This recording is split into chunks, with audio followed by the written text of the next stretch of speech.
Ils se sont tous retrouvés, encore une fois, sur la place de l'Horloge pour partir en cortège autour de la ville, crier leur colère contre le pass sanitaire. Déterminés et solidaires, les nombreux collectifs s'organisent et deviennent les vrais opposants face à ce régime autoritaire et méprisant. Pour faire face à cette société capitaliste, les collectifs préconisent l'entraide, devenir autonome et privilégier les circuits courts.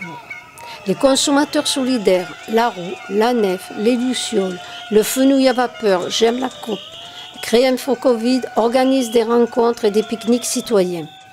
Ils ont envahi le cours de la République en faisant une halte remarquée devant le siège du journal La Provence.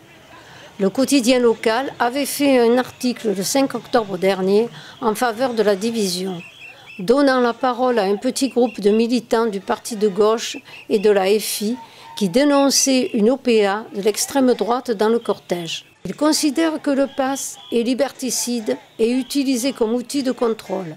Ils auraient préféré l'obligation vaccinale. Les propos ne sont pas tombés dans l'oreille d'un sourd.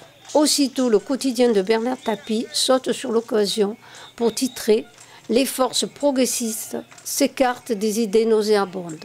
Le piège s'est refermé sur les protagonistes de la division.